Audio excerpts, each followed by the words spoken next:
Salut à tous, moi je suis Mamadou Sangara Diaby pour ceux qui viennent de découvrir cette page. Je suis un écrivain, je suis l'auteur du livre intitulé L'avenir de la Guinée repose sur vous. Bienvenue dans ma chronique Sangara dit tout, sans langue de bois. Ici on parle de politique, on parle du développement de la Guinée, on parle du développement du continent africain, on parle de la culture africaine, on parle du développement personnel, bref, on parle de tout. Et surtout, sans langue de bois. Les militaires commencent à poser problème en Afrique. C'est ça le thème de notre chronique d'aujourd'hui.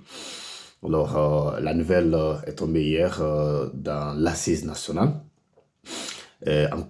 au Burkina Faso.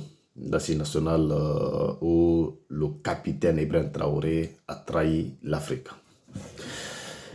Le capitaine Traoré, tout le monde le connaît, c'est un leader panafricaniste de gauche, connu pour ses engagements pour son pays, notamment pour l'Afrique, et son combat anticolonial de la domination étrangère.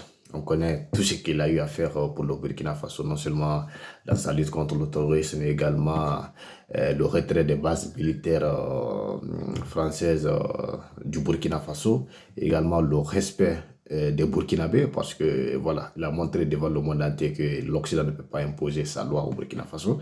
Alors, un jeune militaire qui est dans les trentaines, donc qui a séduit le monde entier, qui a séduit la jeunesse africaine, qui a séduit la diaspora.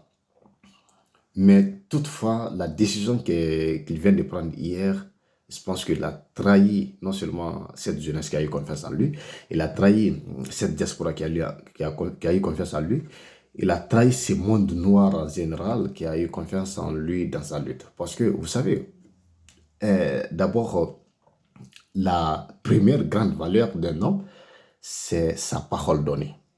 Alors, quand M. Ibrahim Traoré est venu, le capitaine Ibrahim Traoré est venu avec ses discours, ses engagements, tout de suite, tout le monde a eu confiance en lui. Mais il nous avait fait croire qu'il n'était pas venu pour s'éterniser au pouvoir. Il était venu pour chasser le terrorisme, également quitter la transition sans se présenter aux élections. Également, la transition n'était pas censée être dépassée les 2 ans. Quand il était venu d'abord, il avait dit 6 mois. Alors, quelles sont les conséquences? Alors moi, commencez par moi, je suis un grand admirateur du capitaine Ibrahim Traoré. J'étais un grand admirateur du capitaine Traoré, mais je me dissocie complètement de cette décision. Parce que moi, j'ai mes principes. Et mon premier principe, c'est le respect de la parole donnée. Si toutefois quelqu'un ne respecte plus sa parole, alors je ne suis plus derrière lui. C'est comme ça marche chez moi. Moi, je ne reste pas derrière quelqu'un aveuglément. Je suis derrière toi tant que tu respectes mes principes à moi. Dès lors que tu changes de camp, je change de camp automatiquement. Bon, je change de camp en fonction de toi. En fonction de moi, je reste sur ma ligne. Je pense que le capitaine Ibrahim Traoré est en train de jouer au feu.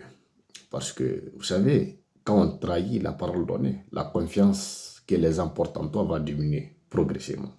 Ça, c'est clair. Alors, je ne suis pas là pour donner des leçons aux gens, je ne suis pas là pour dire aux Burkinabés qu'est-ce qu'ils doivent faire. Parce que, d'après tout, c'est leur pays, c'est à eux de décider si capitaine Ibrahim Traoré doit rester au pouvoir ou non. Comment capitaine Ibrahim Traoré a trahi le monde? D'après les assises nationales, la transition serait prolongée de 4 ans et demi, disons 5 ans. Également, le capitaine Ibrahim Traoré serait éligible aux élections présidentielles. Également, il passe du statut de président de la transition au président de la République. Donc maintenant, personne n'a le droit de l'appeler président de la transition. On doit l'appeler forcément président de la République de Burkina Faso. Alors, donc on s'est dit tout de suite que le capitaine Ibrahim Traoré a pris goût du pouvoir, parce que c'est de ça qu'il s'agit, il a pris goût du pouvoir, ou bien il s'inspire du militaire tchadien, parce que ce dernier est venu, il s'est présenté, il vient de gagner des élections là-bas, rien ne s'est passé, le peuple ne s'est pas soulevé, alors ça passe. Et donc lui aussi, il s'est dit que quand il le fait, ça va passer. Moi, ce que j'ai à dire au capitaine Ibrahim Traoré, c'est de quitter le pouvoir et revenir après. C'est le conseil que je vais le conseiller ici. Parce que nous avons vu des exemples. Plus une transition dure, plus ça devient très très dangereuse. Une transition n'est pas censée durer. Parce que c'est un pouvoir, c'est un régime d'exception, c'est quelque chose qui est très fragile. Et également, quelle sera la réaction du peuple burkinabé? Est-ce qu'ils auront confiance en lui? Ils continueront à avoir confiance en lui dès lors qu'il a trahi sa parole, ses engagements? Est-ce que le peuple aura confiance en lui? Maintenant, le peuple qui est sa force, parce que c'est le peuple qui est sa force, c'est le peuple qui l'accompagne dans ses engagements. C'est le peuple même qui a contribué. Vous savez, le fonds que le peuple a levé pour soutenir les militaires, pour acheter des armements. Est-ce que ce peuple va continuer à le soutenir du moment où il a trahi à ses engagements du départ? Donc, cela dit que les militaires qui ont fait le coup d'État en Afrique, ils ne sont pas là pour laver l'image de l'Afrique. Ils ne sont pas là pour développer l'Afrique. Ils ne sont pas là pour faire respecter. Ils ne sont pas là pour la sécurité. Ils sont là pour leurs intérêts personnels. Il faut qu'on le dise très clairement. Ibrahim Traoré, un grand séducteur, il est là pour s'éterniser au pouvoir. Il est là pour lui-même. Et c'est quelque chose qui est dangereux pour lui-même. Parce qu'on a vu dans l'histoire, beaucoup de militaires ont tenté. On sait comment ils sont finis. Donc, je crains beaucoup pour Ibrahim Traoré. Je pense qu'il doit revoir cette idée. Il doit revoir cette décision. Et également, il doit revenir là-dessus.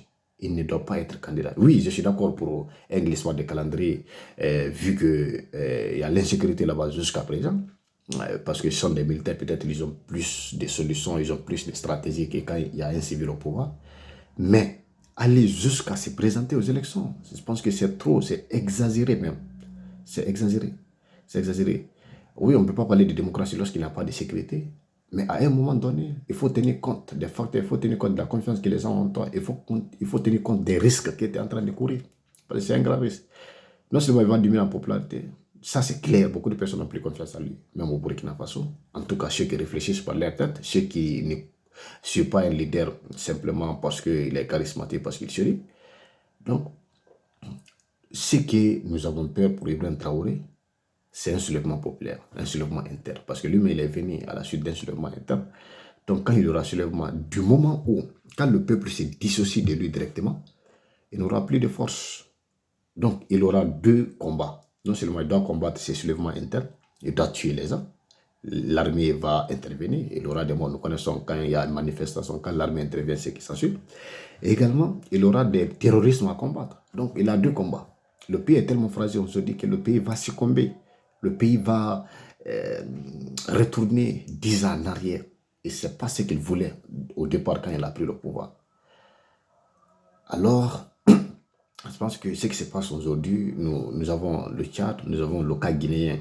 Les militaires ne veulent pas quitter le pouvoir également. Nous avons le cas gabonais, les militaires ont été créés, ils ne vont pas quitter le pouvoir. Le Mali aussi, nous voyons, bon, eux ne sont pas prononcés directement là-dessus, mais c'est le seul pays où, bon, jusqu'à présent, ils n'ont pas manifesté leur intention d'aller au Canada. Alors si ça se passe, si toutefois les peuples d'Afrique, les pays africains, là où il y a coup d'État, ils acceptent que ça se passe, que les militaires là continuent et s'éternisent au pouvoir, c'est très grave pour notre développement, c'est très grave pour notre évolution, c'est très très grave pour notre démocratie. Parce que quand ça se passe ici, un autre pays aujourd'hui, quand un autre militaire va venir également, lui aussi va vouloir s'éterniser au pouvoir. À quand l'Afrique? Quelle image ça donne à l'Afrique? Maintenant, la seconde chose est que, à qui porter confiance maintenant? À qui nous pouvons porter confiance maintenant en Afrique? Celui qui vient, il se dit qu'il n'est pas là pour s'éterniser au pouvoir, mais quand il vient, il fait pire que les autres. Et il trahit ses engagements. Capitaine Ibrahim Traoré, c'était quelqu'un qui a séduit beaucoup le monde, surtout la jeunesse. Tout le monde l'aime, pas seulement. Sa popularité dépasse même le continent africain. Mais c'est toutefois lui-même à qui tout le monde a eu confiance, il trahit sa parole donnée. À qui on va avoir confiance maintenant? Le peuple se demande, qui porte confiance? Absolument pas. Le peuple, je ne serais pas étonné demain que dans les pays africains, les gens refusent de voter parce qu'ils n'ont plus personne à qui porter confiance. Il y a élection, personne n'est pas voté. Je ne serais pas étonné. Parce que ceux qui viennent, qui montrent exactement l'énergie du truc, ils vont faire l'affaire. C'est eux qui trahissent. C'est très dangereux pour notre continent. C'est très dangereux pour le Burkina Faso. Alors, une fois de plus, si Ibrahim Traoré veut que le peuple ne se dissocie pas de lui, s'il ne veut pas qu'il soit fragile, s'il ne veut pas que le Burkina Faso se retourne en arrière de 10 ans, de 15 ans, il doit renoncer. Oui, pour un glissement de calendrier et non pour sa candidature aux élections présidentielles. Une fois de plus, il n'a qu'à quitter le pouvoir, organiser les élections, partir et puis revenir. Si toutefois les actes qu'il a posés, le peuple a aimé, on va les lire et il sera légitime, il va légitimer son pouvoir. Il n'a qu'à partir comme l'a fait ATT, il n'a qu'à partir comme l'a fait Jerry Lawrence, il n'a qu'à partir également comme l'a fait Basiango du Nigeria. Alors, donc c'est ce que je voulais dire. Merci à tous. Et si vous aimez, vous savez comment ça se passe. N'oubliez pas de liker, de vous abonner, également de partager. God bless.